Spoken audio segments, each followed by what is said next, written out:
அனைவருக்கும் வணக்கம். இந்த காணொளியில் வெறுங்கால் நடை பற்றி நம்ம பார்க்க போகிறோம்.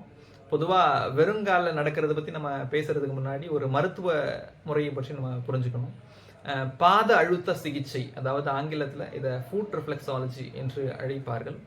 நம்முடைய கால் பாதத்தில் இருக்கக்கூடிய ஒரு சில உறுப்பு மையங்களை தூண்டுவதன் மூலமாகவே இந்த மருத்துவத்தின் மூலமாக கிட்னி ஸ்டோன், அதாவது சிறுநீரகக்கல், பித்தப்பைக்கல் உட்பட பல நாட்பட்ட நோய்களை நம்மால் குணப்படுத்த முடிகிறது.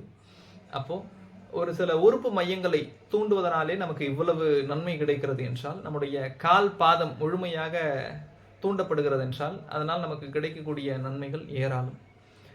வர்ம மருத்துவத்தில் தாய் வர்ம புள்ளி என்கிற ஒரு வர்ம புள்ளி நம்முடைய கால் பாதத்தில் அமைந்திருக்கிறது.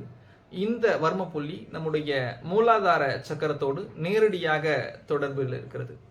அதே மாதிரி அக்குபங்சர் மருத்துவத்தில் KD1 என்கிற ஒரு அக்குபங்சர் புள்ளி நம்முடைய கால் பாதத்தில் அமைந்திருக்கிறது. ஆக நம்ம வெறுங்காலில் நடக்கிறோம் அப்படின்னா இந்த புள்ளிகள் நம்முடைய உடலில் தூண்டப்படுகிறது.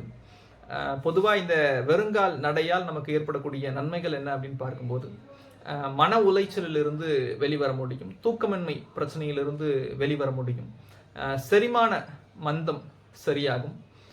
மேலும் நம்முடைய உடலில் இருக்கக்கூடிய அனைத்து உறுப்புகளும் நம்முடைய உள்ளங்கையோடும் கால் பாதத்தோடும் தொடர்பில் இருக்கிறது.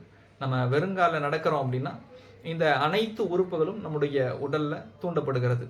பெரும்பான்மையாக இன்று சொல்லப்படக்கூடிய நடைபயணங்கள், இன்னைக்கு சபரிமலைக்கு மாலை அணிந்து கொண்டு நடக்கக்கூடிய நடைபயணங்கள், திருவண்ணாமலை கிரிவலம், இது மாதிரி எல்லா மதத்தில் இருக்கக்கூடிய நடைபயணங்களும் இந்த பாதத்தில் இருக்கக்கூடிய வர்ம புள்ளிகளையும் அக்குபங்சர் புள்ளிகளையும் உறுப்புகளையும் தூண்டக்கூடிய விதமாகவே ஏற்படுத்தப்பட்டிருக்கிறது.